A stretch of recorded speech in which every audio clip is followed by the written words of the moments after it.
Chelsea won, Salzburg won, yet Chelsea Football Club have two must-win games against AC Milan now. Because Graham Potter, Thomas Tuchel, Antonio Conte, whatever happens, you can have any manager in charge. If the players make irrespectively stupid decisions in the final third, if they make stupid decisions in their own penalty area, you'll get punished. And UEFA Champions League is the top level. I said it before, I'll say it again. Salzburg was there to punish us, and guess what? A great performance goes in the bin because we didn't take our chances and because we made a stupid mistake, and now we're in trouble. Welcome to Chat and Breeze, and today we are going to break this result down, and you know how the format goes of this, and if you don't, listen up because I'm going to explain it to you. We talk about the good, the bad, and the downright ugly, and in today's video we've got one for every single category. That's not always the case, but in today's video there is. So we're going to start with the positives. We're going to get on the Potter hype train. We're going to back our manager, and we're going to be very enthusiastic and very passionate about what we saw today because there were a lot of positives to take away. Then I've got two negatives coincided with one ugly truth. So then we will get on, and let's start with the positive. But as you all know, because you're all nice people, hitting the like button is compulsory on this channel. We aim for at least 1,000 likes. Then we continue to subscribe to the channel, and in the pinned comment is my Instagram. You can go and follow and spam likes on all of my photos because you're all nice people. All jokes aside, hit me up in the DMs asking me any one of your questions, and let's get on with this video. As I said, we're going to talk about the good first, and the good was very good, okay? Raheem Sterling started on the left wing back position. I didn't like it. I like to have Raheem Sterling as far near the goal as possible. But you know, times like this, I'm allowed to put my hands up and say I got it wrong. I don't get paid the big bucks. Graham Potter does. And today, Raheem Sterling was phenomenal. Raheem Sterling, especially in the first half, picked and chose when he was going to attack the fullback on the outside and when he was going to come in. He was tremendous at deciding what he was going to do. He was extremely aggressive. He was ripping his right back a new one. Literally, he couldn't handle it. Whether it was going on his left foot and putting in dangerous crosses, or it's coming in and taking pot shots, or even threading a pass through. There was one move where Raheem gets it in transition, and I'm shouting, Kova's there, give it, give it. He waits, Kova runs, the gap appears, he pins it through to Pierre-Emerick Aubameyang. Aubameyang's touch lets him down, or Aubameyang's through to score a goal. Raheem Sterling had a tremendous game. He was amazing. He was in the Trossard role, as people are calling it, where it's the left wing back that is a creative player, comes in field, goes into the box, jinks and jives, and has Cucurella supporting him from behind. He looked phenomenal. His goal in transition. Now, if we break down his goal came from the right-hand side where Reece James is driving the ball, cuts it through to Mason Mount. Mason Mount overhits a cross, or underhits in some cases, because neither Pierre-Emerick Aubameyang got it and nor did Kai Havertz manage to reach the cross. It drops to Raheem Sterling, cool composed, classic Raheem, curls it in, far side nestle, beautiful goal, 1-0 Chelsea, should have been the end. Yet, Chelsea continued to be stupid. And another performance that we need to talk about is the consistency levels, in my opinion, from Reece James. Reece James has elevated himself now to a certain level of consistency where him and Thiago Silva, both, you can almost bank on them having great performances on a consistent basis of an 8-9. Yes, Thiago was at fault with the goal today. Yet, in my opinion, he was spotless for the remainder of the game. The game today for Thiago Silva was unbelievable. Whether it was his passing range, whether it was reading of play, when it was last-ditch tackles, you need to understand when you play with a three-at-the-back system, especially with two centre midfielders that are Jorginho and Kovacic, you're going to be left isolated. And then you sprinkle in a little bit of Cucurella on the left-hand side who bombs forward at will. Thiago at age 37 is going to have to gallop across and win the challenge. If he doesn't win the challenge, he's got big problems. And the problem is the more you start running your luck and doing it consistently, big man, eventually you are going to get punished. And in this case, we got punished once, but he done it phenomenally. Reece James, the interchange with Mason Mount was good. It's promising. I want to see those patterns develop. Do I want to see him a little bit more aggressive? Yes, but he's feeling himself. He's got the persona of an individual that believes his hype now. He believes he's a £100 million player, and he's performing like it, in my opinion. personally. Then we need to talk about Cucurella, Kova and Sterling, that left-hand side, and sprinkle a little bit of Havertz in there. Because that left-hand side today was actually very insightful, intriguing.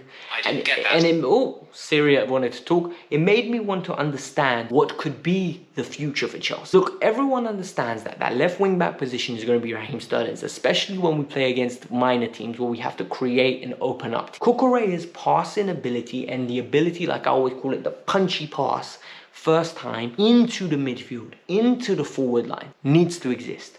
His contribution to Raheem Sterling's course is amazing. Raheem comes in, Cucurella's on the outside, gets in and around, crosses it in, beautiful finishes. That will eventually come. Kovacic linking up with Raheem Sterling. Kova didn't personally, for me, have a fantastic game, but we saw increments. Kova's standard is here. He was more here today. He wasn't halfway. He was a good 6, 7 out of 10. I'm used to 8s from Kova, so it's hard for me. But that trio is linking up nicely. First 20 minutes, Kai Havertz was in that batch. Second 70 minutes, Kai dropped off. Completely dropped off to the point where he was hooked off. We need to talk about Jorginho as well. Jorginho is a player that heavily got criticized, and people made almost a scapegoat to the point where they said, the minute a new manager comes in, we're going to have to drop. The minute a new manager comes in, he's going to get hooked. Well, a new manager came in and Jorginho played 90 minutes again. And the reason why Jorginho played those minutes is because he keeps the ball taken over, he's reliable in possession, he accepts the ball in tough areas, and more importantly, he leads by example. And that's what you saw from Graham Potter today. Aspi, Thiago, Jorginho. Why? Because they all led by example. The number of times Mount and Jorginho won the ball in second phases was unreal. Like, the number of times they won tackles back with heavy presses and intrigues was unbelievable. The rate was really good. And off the ball, they played very well. My issue arises when we need to start having a certain level. And I heavily doubt that against the better teams, we might struggle. Kepa as well. I thought Kepa was a very good intrigue today, by the way, peeps. Kepa's one save from Cisco in the first half. Multiple, in my opinion, good kicking distribution displays from him. The only issue for me with Kepa today was the one time Aspi makes a mistake. Could you not have made that save? He was very close to him. He had minimal time to react. It was close to his body.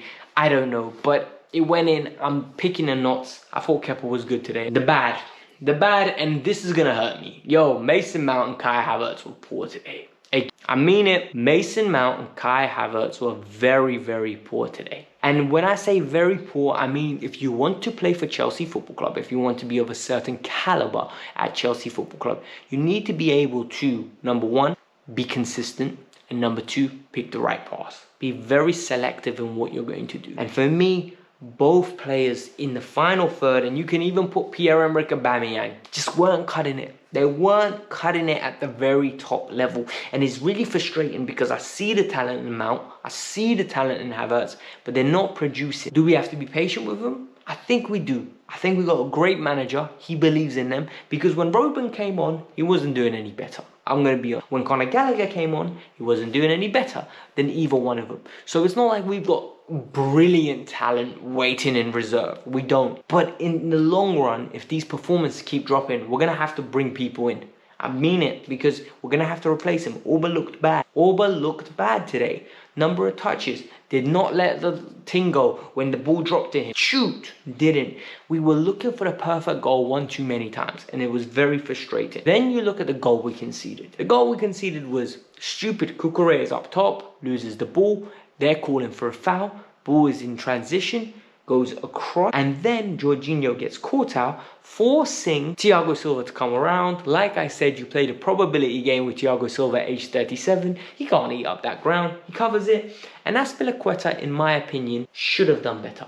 Okafor's movement bemuseled him. And he shouldn't, because it was very clear. And he gave him far too much space to slot the ball with lack of pressure, lack of infusion. But Potter, if you play Aspi, this is what's going to happen. We are in big trouble when it comes to this group now.